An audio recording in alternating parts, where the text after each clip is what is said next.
installment of the action thriller franchise, John Wick 4, Chapter 4, is now here. But I don't know how long can this franchise go for. John Wick 5 is up in the air, but the spin-off, The Ballerina, is set for a future date, and the up-and-coming TV show based on the Continental is on the horizon. Actually, the Continental is set to be released on NBC's Peacock streaming service in 2023, starring Mel Gibson. Mel Gibson, what a weird pick. But anyway, the Continental is actually a prequel to the John Wick series, showcasing the early days of the assassin Haven and its owner Winston during the 1970s. But let's get into this review of John Wick 4, Chapter 4. But before we do that, subscribe as well. Alright. I did not know John Wick's name. Well, his real name. Neither did I know I thought he was always from the States, right? But no, he's from Belarus. I didn't know that. I don't know how many people know that, but a little bit before I get into it. Spoiler alert. Not too much of a spoiler alert, but tiny spoilers that won't ruin the movie. But I will have to say this film is an improvement from the third outing. I feel like John Wick 3 was losing steam towards the end, but this film, John Wick 4, ignited something new, at least for me. I can't speak for anybody else. There's more character development with the supporting cast, mainly Donnie Yen's character Kane, an old friend of John Wick who makes his first appearance in the series. Kane is a blind assassin that is part of the High Table that is assigned by the film's main antagonist to take out Wick. Kane, he's conflicted, meaning his loyalty to the High Table, his friendship towards John Wick, and the protection of his daughter. Donnie Yen did do a very good job portraying that, but I also give it up to Donnie Yen. The man is as old as my dad, almost 60 this year, still doing stunts like this. But I also didn't know Scott Adkins, another martial artist actor, was in this film. I'm not going to spoil too much, but for the ones who did see this film, they might know what character he portrayed in this film. As far as the film's main villain, Pennywise, I'm joking. But I'm not going to try and pronounce Bill Skarsgård's character name. It's French. And I'm not going to embarrass myself with that. Marquis de Mamon. I don't know how to say it.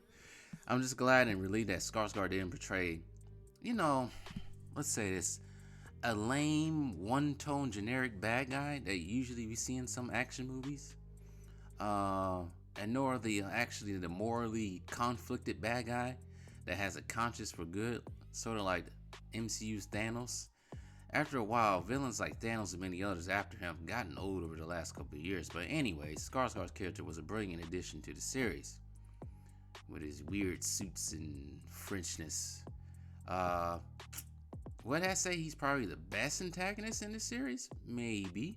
But I still enjoy every time I watch the original film, the Russian crime boss Vigo, because talk about being morally conflicted with dealing with John Wick and dealing with his son's stupid actions towards John Wick. In John Wick 2, I found Dan Antonio, I think that's how you pronounce his name. I didn't like his character that much.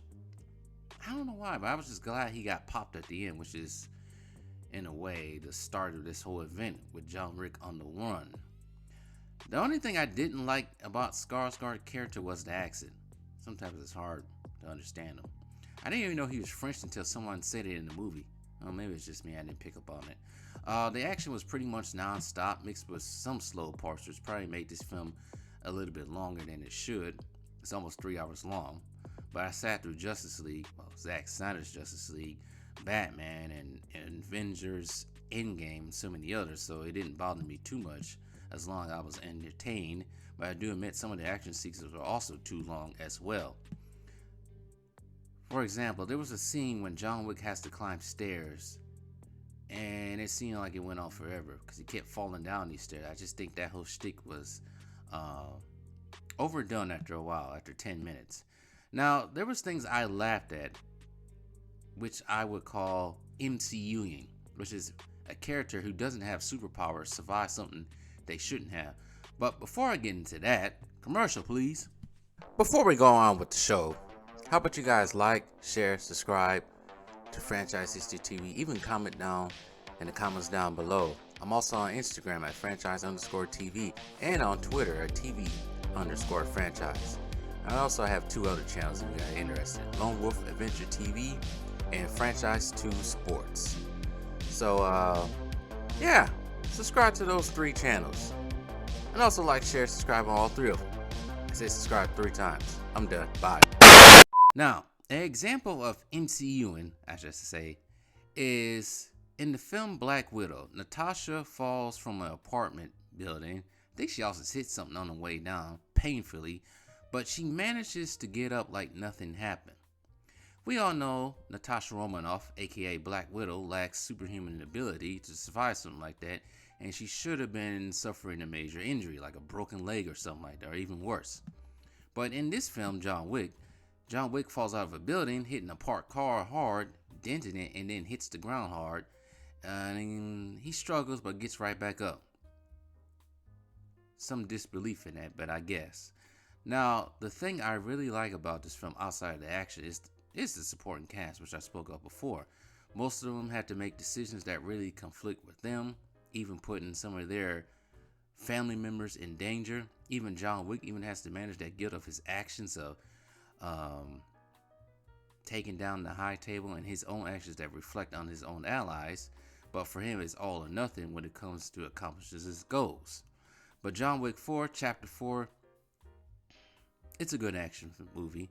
It gives life to the characters, not making some of these characters stale, which I thought the previous two installments kind of did a little bit. But I don't know if Keanu's going to come back. We had to see. You got to think now, Keanu Reeves is now a senior citizen on the verge of 60.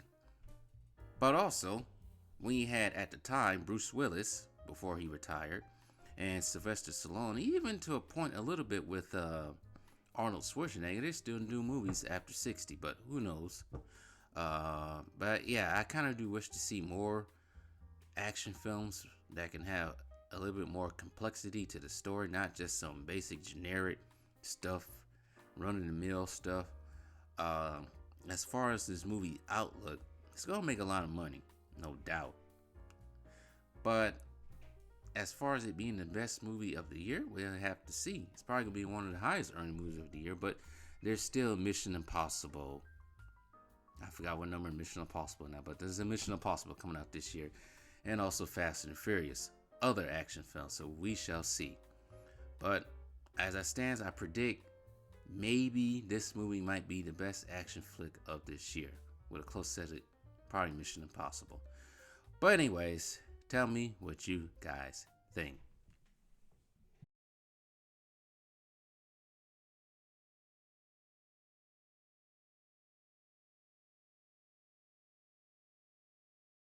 Hey, make sure to hit that like button, hit that subscribe button too. What are you waiting for? Just do it. It's free. Duh.